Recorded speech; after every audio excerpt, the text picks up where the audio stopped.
What's going on, everybody? Weston Hodkiewicz here at PackersNews.com, joined alongside Eric Baranczyk, our Packers correspondent. Appreciate having him back here today to talk about the offensive line.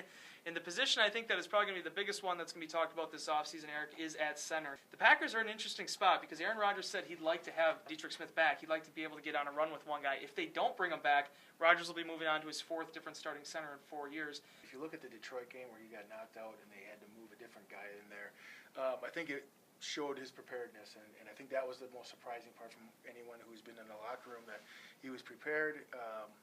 He looked mentally and physically ready, more physically ready than he has been in the past. He looked quicker. He certainly was a little bit more stout in the run game. I think, though, that the limitations is that he's a little sawed off, and they may need a more aggressive person at that position.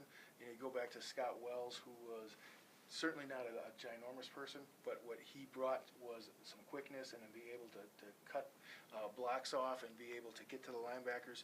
Not that EDS did not do that, but I think that the Packers, you know, if you look at their roster, they may have a guy in J.C. Tretter that is more physically, more what they're looking at, more fits to the mold that they want for an NFL center. From what you've seen from him, it's a very small sample size, but what do you think of him, and what do you think the Packers saw in him, converting him from a tackler at Cornell to bringing him into being a center in the NFL? Well, from what I understand, he's a smart guy, and that's, you know, at that position you got to have a lot of brains.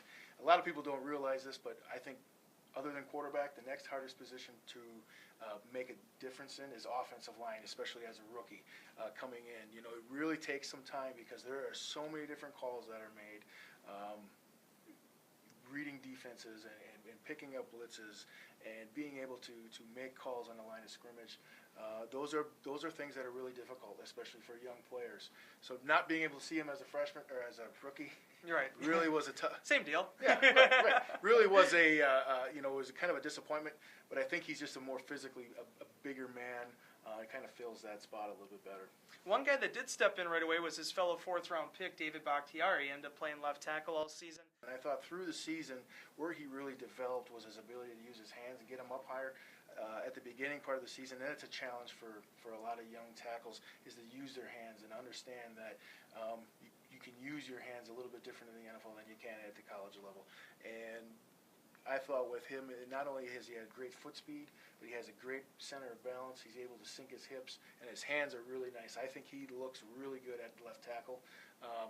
You know, his pass blocking abilities makes him a left tackle. If you get a left tackle that can block, you got the cherry on top of the sundae. You know, those guys are paid to make sure that number 12 stands upright. And I thought this year he really did a nice job, especially against some of the big names. I mean, he really stuck in there and got his nose dirty, and I thought he played well. I thought as a rookie, I think you keep that guy at left tackle. Excellent analysis, as always, from Eric Baranczyk. We appreciate you being with us here at PackersNews.com. Stay tuned to PackersNews.com for all your Packers updates throughout the offseason. And until next time, we'll see you later.